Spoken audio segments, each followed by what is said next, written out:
दाऊद गुंडा था। दाऊद मवाली था। दाऊद लोगों को डरा धमका कर अपने जुर्म का गिरोह चलाने वाला था। कहने वाले तो ये भी कहते हैं कि दाऊद का दिल पत्थर था, जिसमें किसी के लिए कोई जगह नहीं थी। मैं दाऊद की एक कहानी पढ़ रहा था तो पता चला कि कभी दाऊद भी गमगीन होकर एक गाना गुनगुनाया करता था। गाना दिलीप कुमार के दिल दिया दर्द लिया फिल्म का था।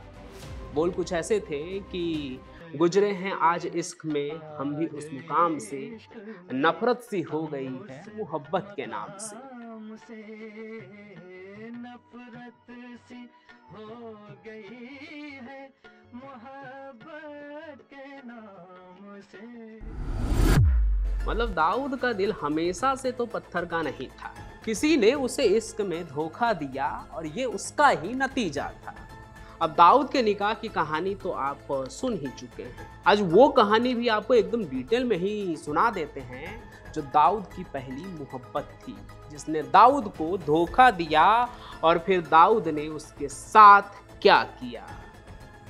मुंबई का मुसाफिर खाना, वहाँ की दाऊद की दुकान और उस दुकान के पास ही एक लड़की का घर हुआ करता था। लड़की पंजाबी थी, एकदम चुस्त दुरुस्त, देखने में एकदम हसीन सुंदर और डिम्पलों से भरे गोल चेहरे पर उसकी प्यारी सी मुस्कान।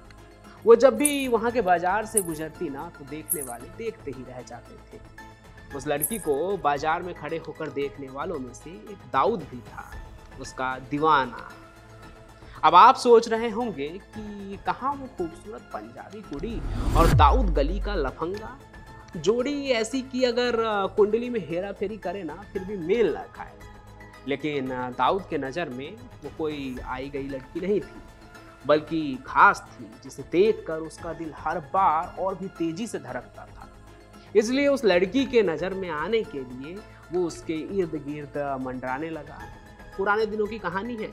उन दिनों ऐसा ही होता था कि जब किसी को किसी से प्यार होता था तो सबसे पहले उसके निगाहों में बसने की वो कोशिश करने लगता था कि वो उसे भाव दे रही है या नहीं, ये उसे पता चल जाए। लेकिन दाऊद तो तब तक लगा रहा जब तक लड़की को भी इस बात का एहसास नहीं होने लगा कि आखिर दाऊद के मन में क्या चल रहा है। सिलसिला यूं ही चलता रहा और जब दाऊद को भी ये समझ में आ गया कि लड़की भी अब उसके मन को समझने लगी है, तो फिर उसने उस लड़की को रिझाना शुरू कर दिया। अब दाऊद था तो गली का लफंगा ही, तो उसने वो सब किया जो उसके जैसा आदमी कर सकता था। बस स्टॉप पर उससे मिलने से लेकर घंटों तक उसका इंतजार करना और उसका पीछा करना, सब कुछ। दाऊद ने अपने लगातार इन तमाम कोशिशों से एक दिन उस पंजाबी लड़की के मन में भी अपने प्यार का बीज जो है ना वो डाल ही दिया। अब जब दाऊद उसके पीछे होता तो उस लड़की की नजरें भी उस पर होती थी। सुजाता कौर नाम था उस पंजाबी लड़की का, जो दाऊद के दिलो दिमाग पर छाई हुई थी। लेकिन अब दाऊद का दीवानापन उस पर भी छाने लगा था, क्योंकि दाऊद का पीछा करना अब खामोश मुलाकातों में बदलने लगी थी। और इसके बाद तो उनकी जो चोरी छिपी वाली जो मुलाकातें थी ना वो भी आम होने लगी। धीरे धीरे बाजार के लोगों को भी ये पता लगने लगा कि आखिर सुजाता और दाऊद के बीच क्या चल रहा है। लेकिन ये यकीन कर पाना ना थोड़ा मुश्किल हो रहा था कि दाऊद जैसे मारपीट करने वाले लफंगे को भी प्यार हो सकता है, और तो और उससे भी किसी को प्यार हो सकता है, सुजाता जैसी लड़की को। और प्यार भी ऐसा कि जीने मरने की कस्में भी खाने लगे। और दाऊद मारपीट करने वाले से प्यार करने वाला बन गया, एक आशिक जिसके सीने में बस दिल था, जो कहीं से भी पत्थर नहीं था।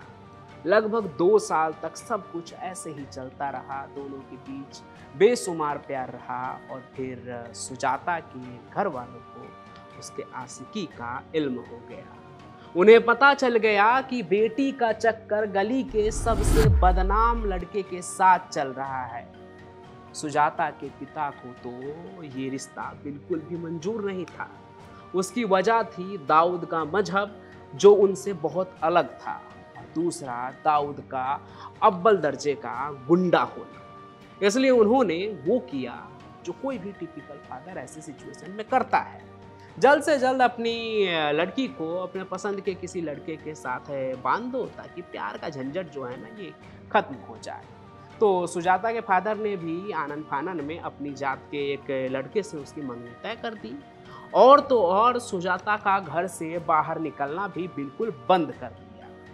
जब दाऊद को इसका पता चला तो वो तमतमा उठा और हाथ में रामपुरी चाकू लहराता हुआ सुजाता के घर जा पहुंचा और उसके पापा के इस हरकत पर गुस्से में उबलते हुए सुजाता के घर का दरवाजा पीटना शुरू कर दिया। दाऊद उस वक्त तक कोई बहुत बड़ा डॉन नहीं था, बल्कि एक तरह से कह ले तो नया नया गुंडागर्दी में आया ही था। इसलिए सुजाता के पापा भी उसका सामना करने के लिए दरवाजा खोल लेते हैं बिना उससे डरे। खूब हंगामा हुआ, लोग भी इकट्ठे हो गए। दाऊद ने उन्हें धमकाना जारी रखा और अपने प्यार सुजाता पर भरोसा करके कहा कि उसी को वो फैसला करने दो ना कि वो किससे शादी करना चाहती है, जबरदस्ती घर में बंद करके क्यों रखा है। अब यहाँ सुजाता के पापा के लिए ये वक्त किसी इम्तिहान की तरह हो गई थी, क्योंकि लड़की का फैसला सुनने के लिए आसपास के लोगों की भीड़ भी वहाँ पर इकट्ठी हो चुकी थी। अब जीत उसकी होती जिसे सुजाता चुनती। एक तरफ उसका प्यार दाऊद इब्राहिम था और दूसरी तरफ उसके पापा जिसने जन्म देकर उसे इस दुनिया में खड़े होने के काबिल बनाया था। सबको यही लगा कि सुजाता जो है ना वो अपने प्यार दाऊद को चुनेगी, यहाँ तक कि दाऊद को भी यही लगा। लेकिन इसी बीच सुजाता के पापा ने अपने हुक्म का इक्का फेंक दिया और अपनी जीत सुरक्षित कर ली। वो ऐसे कि इस पूरे सिचुएशन में वो कहते हैं कि मेरी बेटी अपनी पसंद का चुनाव करने के लिए आज़ाद है, लेकिन अगर उसने तुमसे शादी की, यानी वो दाऊद से कहते हैं कि अगर वो तुमसे शादी करती है तो वो अनाथ हो जाएगी। अगर वो तुम्हें नहीं छोड़ती है तो मैं और मेरी बीबी यानी सुजाता के माता पिता उसी बिल्डिंग से कूदकर जान दे देंगे। सुजाता ये सब सुनने के बाद दाऊद को चुनने का तो सोच भी नहीं सकती थी, क्योंकि अपने प्यार के लिए वो अपने माँ बाप को नहीं खोना चाहती थी। वो अपने पापा और दाऊद के बीच होते हुए इस झगड़े को देखकर अपनी माँ के साथ बेतहासा रोए जा रही थी और अंत में उसने दाऊद की तरफ देखा और सख्त अंदाज में उससे कहती है कि हमारा साथ नामुमकिन है, मैं तुमसे शादी नहीं करना चाहती। सुजाता के मुंह से इनकार सुनकर दाऊद के लिए सब खत्म हो चुका था। उसके हाथ में रामपुरी चाकू था।